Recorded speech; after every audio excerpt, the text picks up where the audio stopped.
My name is Ruth Green. I'm a mother of 12. I have 28 grandchildren, 35 great-grandchildren and one great-great-grandchild. I was born in Coolangatta, grew up in Fingal.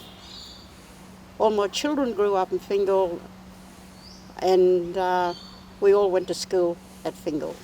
There's a lot of education there with that number of kids. Yep. So, talking about education, how would you describe your journey with education? So, Well, I had to leave school at the age of 13, 13. being the oldest in our family, Mm-hmm. to help my mum and dad. And before I left school, I did go to first and second year they had in Tweed Heads in the high school, but there was no high school at South Tweed back then. So we had to row across the river, walk all the way here through the bush, catch the bus and go to school down in Tweed and do the round trip of afternoon. So, how long has that taken you? It took us over an hour and a half Wow. each way. Each way? Yeah. And not only myself, a few of the others, locals, done the same. So, when you left school, what happened then? Where did you? I went to work, and the only thing I could do was kitchen work and housemaiding, which I'd done for quite a number of years. I worked for a Greek family for 27 years.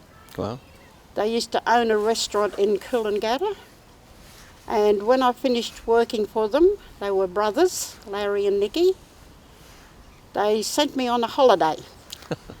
And the holiday was an 18-day tour through Tuscany, Italy, Rome, Venice, overnight cruise from Athens to Rhodos, where they came from in the Greek islands, then back to Athens.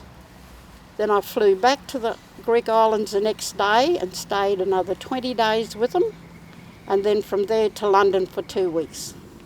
wow. They shouted me that holiday. They must have really liked your work. They did. I used to cook for them. No, that's great. That was a And great they're still little- here today, the boys. One works here at Victory Ford, and Larry has a big farm at the back at Blamble. I still keep in touch with them. So, during that time, you were raising how many kids did you say? 10 children. 10 children. Wow. I lost a couple.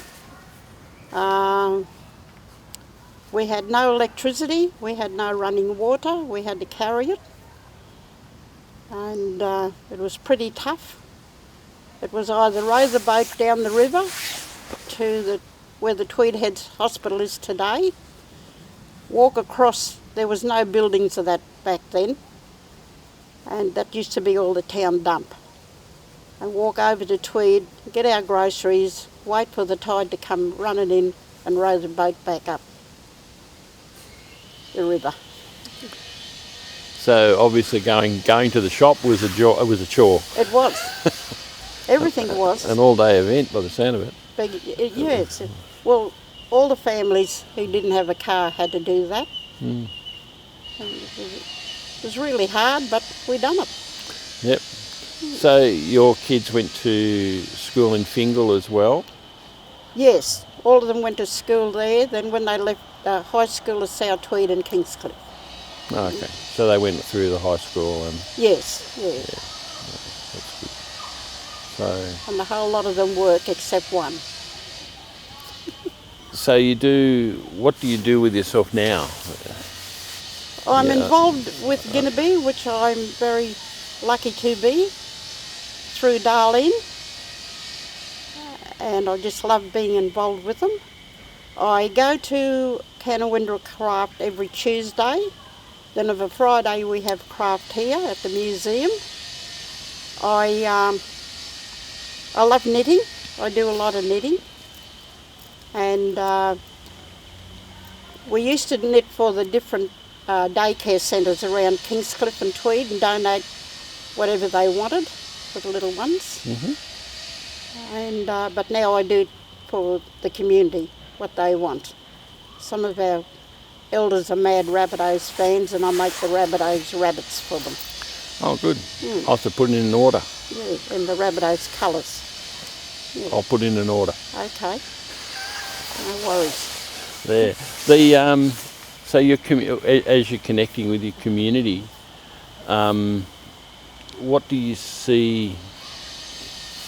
How do you see yourself in that role? Are you a leader in the community, or are you just someone who? No, I don't class myself as a leader, but anybody wants anything done, I do it for them.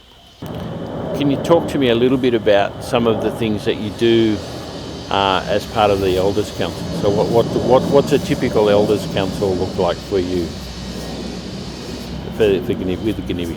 With Ginibi? Yeah. Well, since I've been with Ginibi, I've sort of learnt more from them, and it's just like it's a privilege to be on the board with them and to listen to what goes on. I think it's part of the beauty of the Elders Council at Ginibi is the diversity of elders that we have. Yes. And it brings such a strength and a power to the elders as a whole that you're a part of. Yes. Well, outside of our meetings, I talk to a lot of young people around, even my great-grandchildren and grandchildren, and try to get them to go to uni. Because one's just about ready to enrol. Oh, great. Yes. So, and he used to play up. He used to be naughty. He lived in Taree. He was only 6 or 8. He'd go to school every day. He'd swear at the teachers, throw pencils at them. And my daughter and I decided to go down and bring him up here. Since he came up here, he went to Benora School, and Sue's sister was teaching out there then. He never missed a day.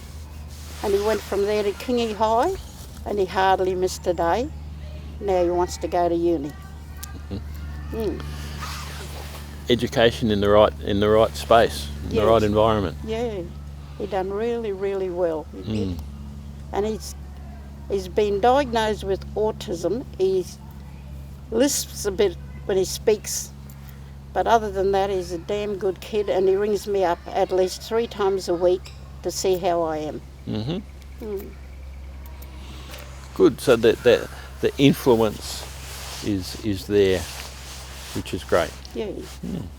And I think that's part of what this series is about the influence that our elders have, and has been able to show people the journey that we've had, so that people can see, oh, that's just sort of what I've been through, or I'm struggling to, I don't think I'm very good at learning. I know I wasn't very good at learning, but where I am. So it's really good. Is there anything else that you would like to add? I'd just like to add that I'm proud to be a part of Ginibi. Darlene asked me 3 or 4 times before I accepted. She got me to do it finally. And I'm glad I did. And to meet the different elders from different areas. Just to get to know different ones and find out that I had relations along the line.